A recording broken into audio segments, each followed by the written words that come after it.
Hello? It is 10/26/2020 at 12:57 a.m.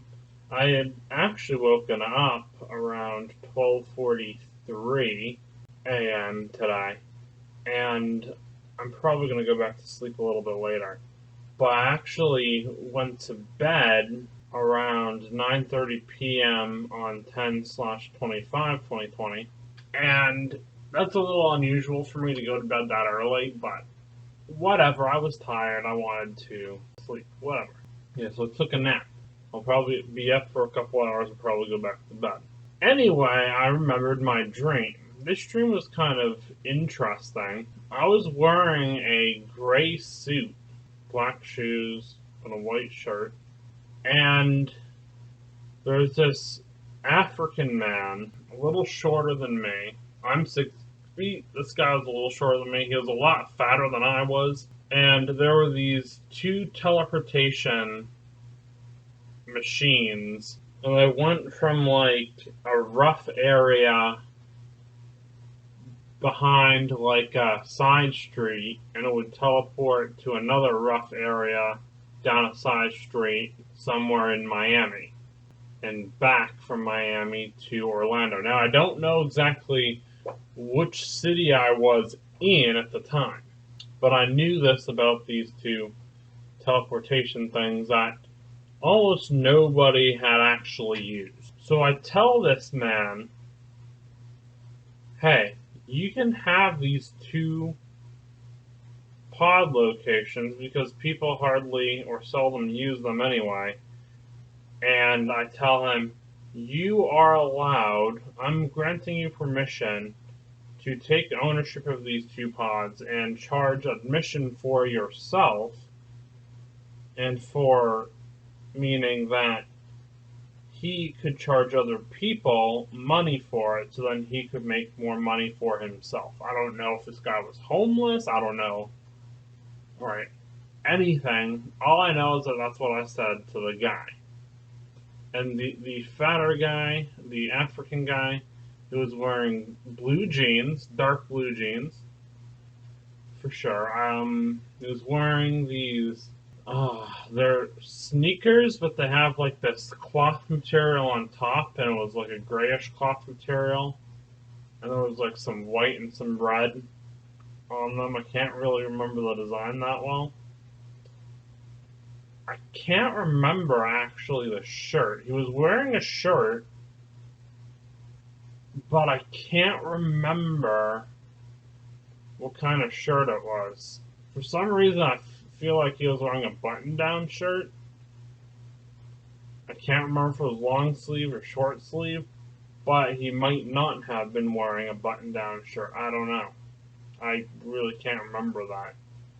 I remember his face had a little bit of like his beard, but it was very cut clean, like very thin of his beard, almost as if he'd just been to a barber shop or something. That's really about it. And he had very, very short black hair. Literally like as if he'd just come out of a barber shop or something. But other than that, there was really nothing else to suggest that he was homeless. But maybe he was poor. I don't know. I really don't know.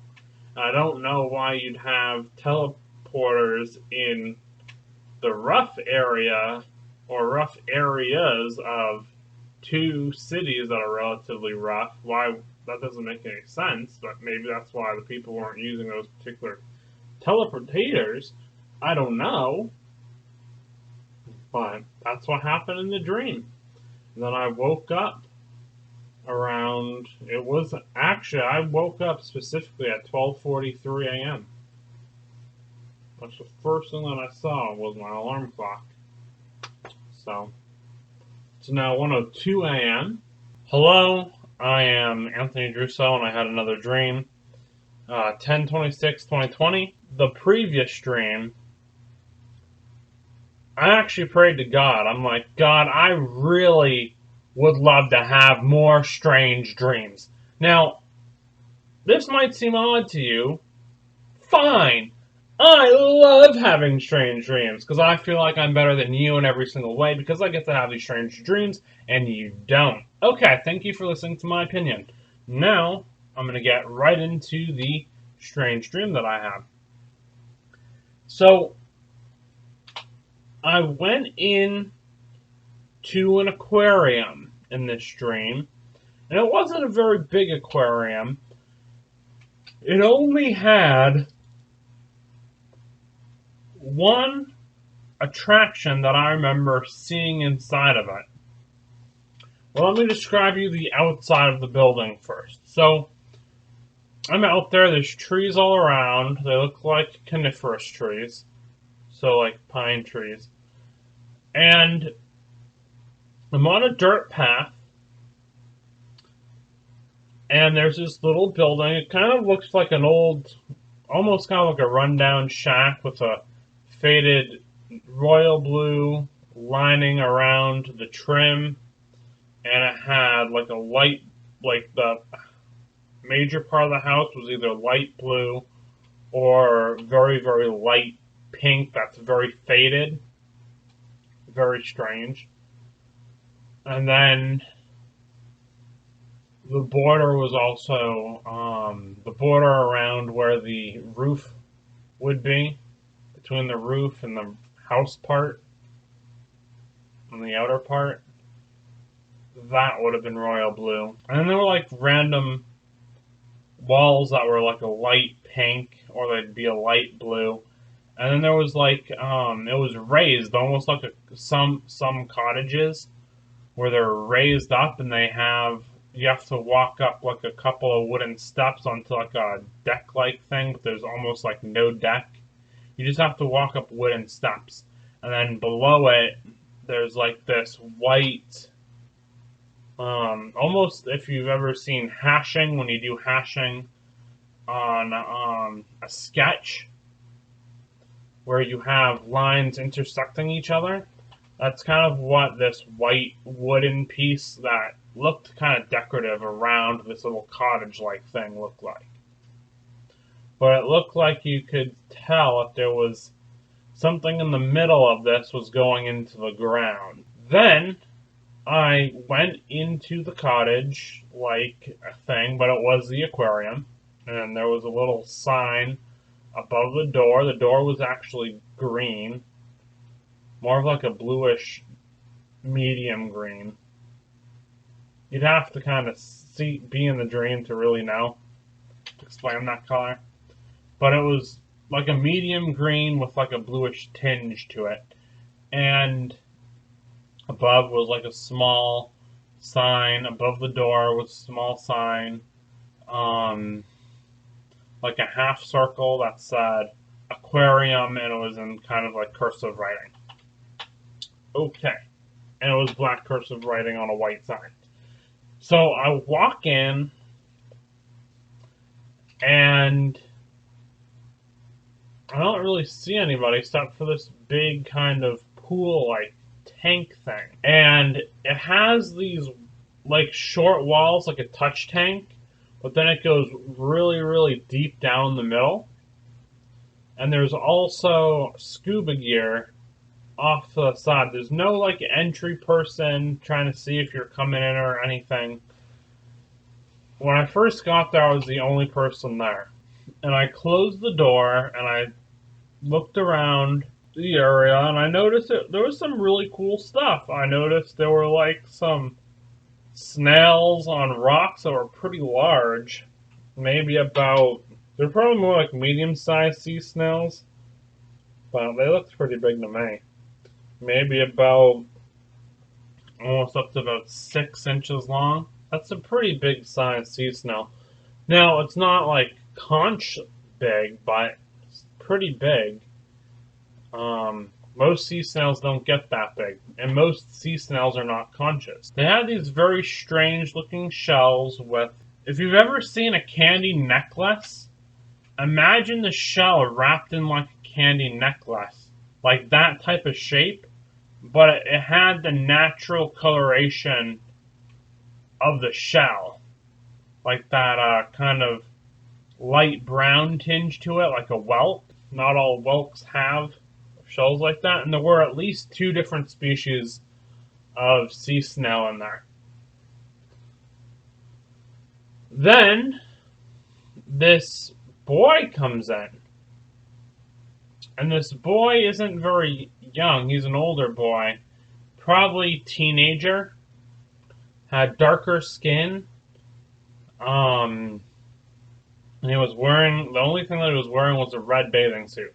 And I can't exactly remember what I wore into the aquarium, but I realized I was wearing my bathing suit.